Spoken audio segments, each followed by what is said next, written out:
disclaimer. This horrible shooting event happened just a couple of hours ago. So the information we give you is very, very preliminary. Very preliminary. It is all subject to modification as the investigation goes on. But we want you to know what we know at this early stage of the investigation. And let me introduce you to a very violent person who's also known to be a long-term drug addict. This is Wayne Volz. He's 34 years of age. He lives on South Washington in Fort Meade, Florida. And here's what occurred. He lived with his mom and dad, and this morning he had a conflict or an argument with them. And he pistol whipped his mom. When his dad ran to help his mom, he knocked his dad down and asked him, "Do you want to die today? If you don't want to die, if you don't want to die, and if you want to live, you better beg for your life." This all started about 11:30. Then he held them there all day long. He took their cell phones. He said that he was Jesus and God.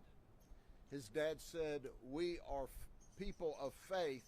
You're not Jesus. You're not God." He held them against their will.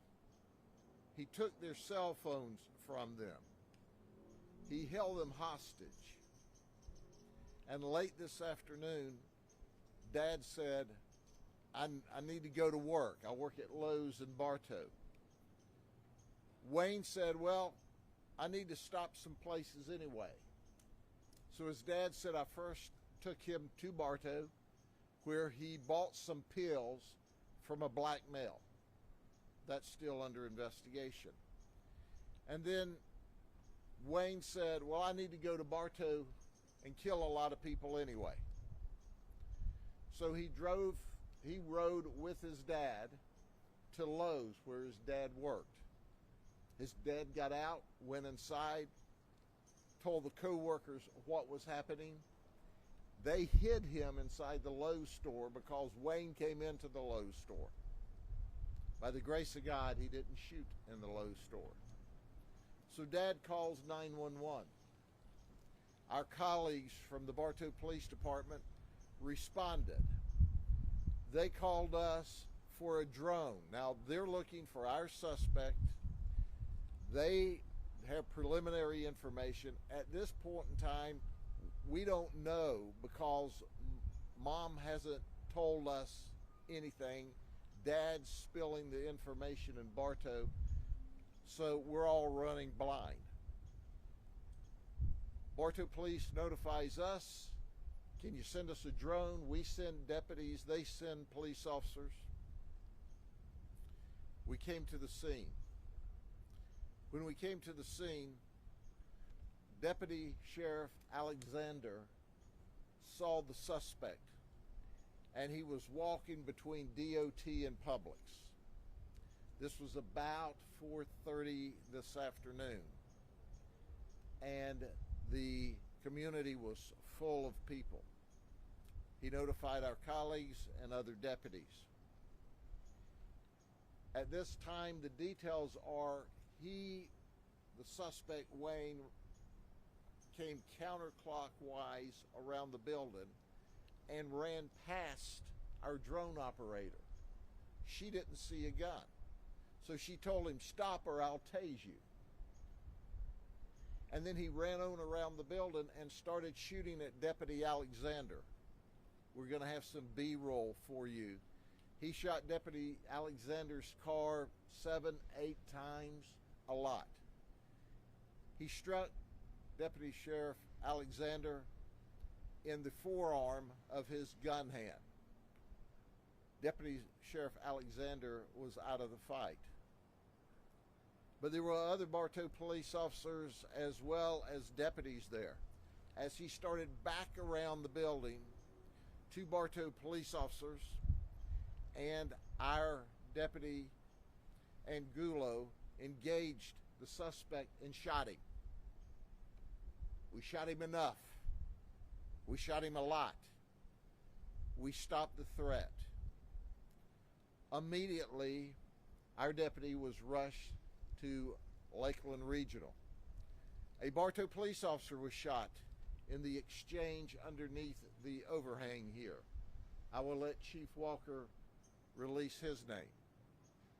He was shot in the chest, but he was wearing a vest, and it clearly saved his life.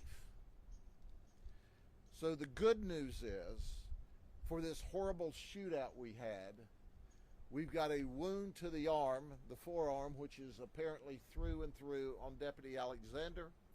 He's expected to make a full recovery. He looked his sergeant in the eye at the scene and said, "Sarge, I believe I'll take a few days vacation till I heal up." So we appreciate the fact that he was in good spirits considering the ambush that just occurred to him. Our colleagues from the Bartow Police Department and our other deputies did a remarkable job as they entered a gunfight with this suspect. Had it not been for the great equipment that Chief Walker provides, we would have a dead Bartow police officer this evening. But they shot our suspect, who was rushed to Bartow Regional Hospital about 2 miles up the road, where they tried to save his life, but that wasn't to be. The investigation is ongoing. We have an officer-involved task force made up of the 10th Judicial Circuit. As soon as the investigation's complete, we'll send all of our findings to our state attorney, Brian Haas, for a separate investigation and determination. The state attorney's office has their number 2 man here on scene tonight. We'll be glad to take some questions, but first let me turn this over to my colleague and friend to talk about his officers.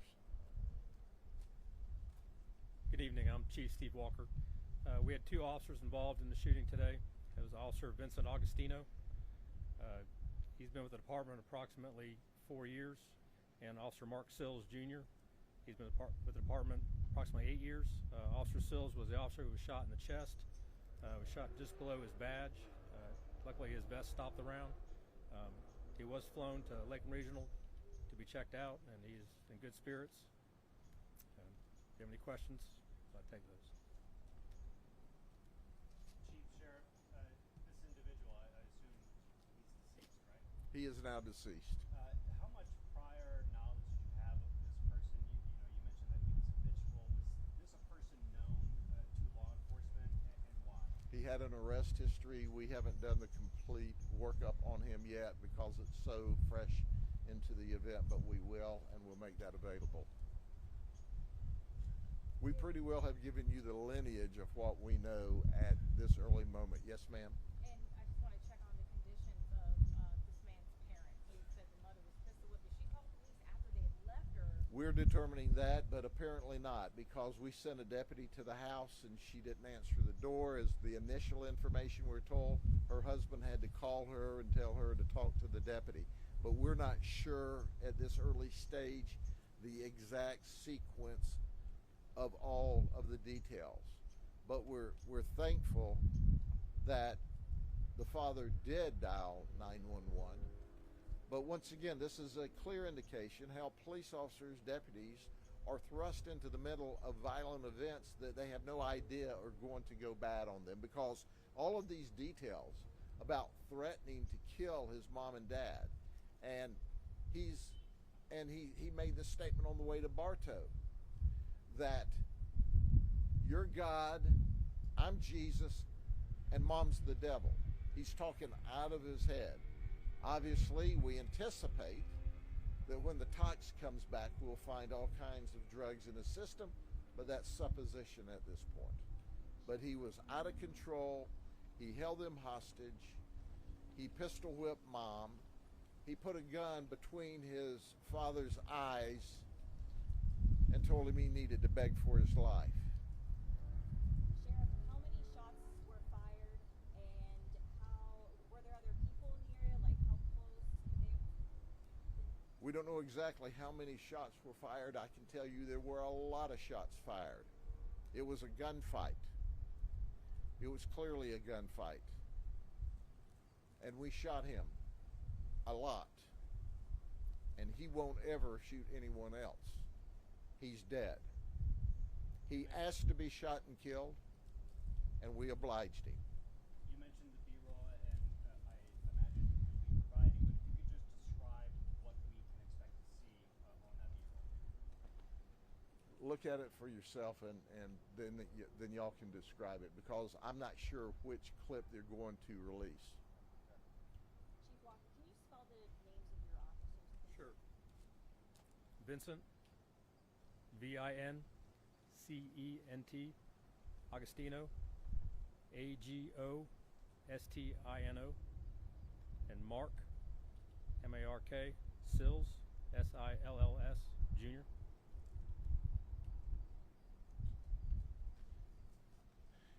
We will be prepared to provide or fill in any of the blanks probably by Monday or Tuesday, but there won't be any other releases this weekend, okay? Thank you very much. Have a happy Easter. I know these two officers, and we will, because they're alive, they're in great condition, and they're going to once again be able to serve and protect the community and stop evil like they stopped evil tonight. Thank you.